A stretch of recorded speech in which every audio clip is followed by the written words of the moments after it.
have a really like simple formula for dirty talk, because a lot of times people are like, I can't do it, I can't do it. So it's actually really easy. Hi, Dr. Mo here, talking sex with the experts. If this is your first time here and you want to talk about sex, start now by subscribing and clicking on the bell so you don't miss a single episode. Let's set this house on fire. How do you get what you want in bed? How do you get what you want in bed? Yeah. I mean, the thing is that sometimes I feel like a broken record, because how you get what you want in bed is, first you have to know what you want, and then you have to figure out how to communicate that to someone else who's going to be respectful and listen to it. That's really how you get what you want in bed. I hate to break it to you, but women are people who have feelings and needs of their own. Really? I've spoken with a lot of women about what they think of women taking the lead, initiating dating, initiating sex, and they are fully supportive and think it's totally cool.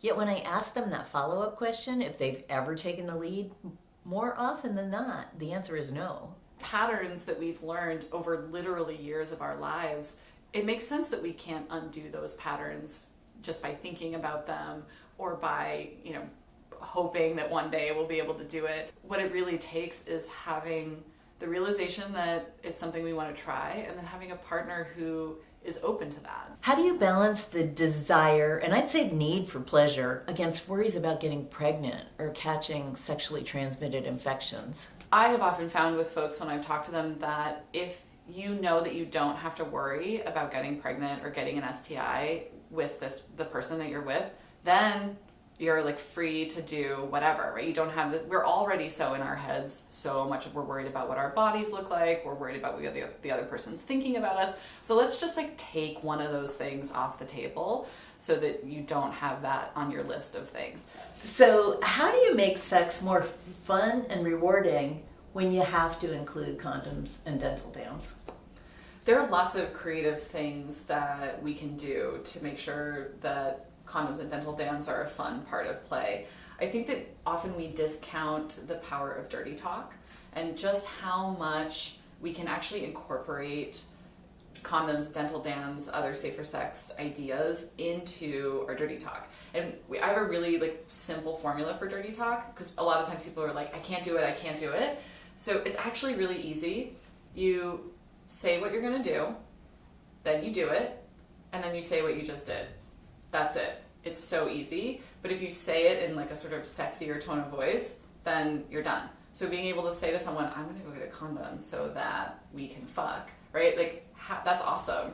And then you put it on, and that, right? So it just works like that. So it just means like bringing it in instead of kind of compartmentalizing it over into some non-sex related. Or that is shameful. Yes, exactly. It means that, when two people are able to have that conversation and use protection, to me that's like the sexiest thing ever, because it signifies that you're both present, you're there with each other, you can talk to each other, you know what's going on, and that's going to lead to the most pleasurable kind of sex.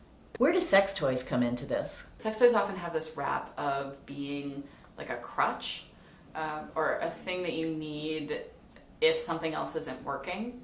And one of the greatest things about working at Babeland is that I got to see so many different kinds of people and all the different ways that they thought about sex toys and all the different ways that they thought they wanted to use sex toys.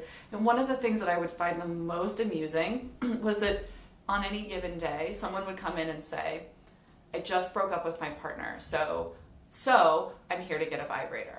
And then the next person I would help would walk in and say, I just got into a relationship, so I'm here to get a vibrator. And I was like, wait, what? Like you two should talk to each other, right? Because there are sort of all of these beliefs that we have about sex toys and what they mean and how they function in our lives. And in reality, the way that I like to think about sex toys is that we have a toolbox, right? We have our voices, we have our tongues, we have our fingers, we have vibration, we have a different kind of material. So in our kind of list of options, just like when you're cooking and you have different spices to choose from, like sex toys are just a different spice that you can use. For some people, they're great. For other people, it's not what their body wants. That's fine. But why leave out like a whole kind of realm of, so a whole flavor combination that you could be trying just because it seems like, oh, only people who have XYZ thing use that, when actually everybody does. Thanks, Elise. Never a dull moment with you. We look forward to your next visit. If you're already a subscriber, thank you. You won't miss a single interview with the experts. The rest of you, make sure to subscribe and click on the bell. We can't do this without you, and you deserve to know. Thanks for watching.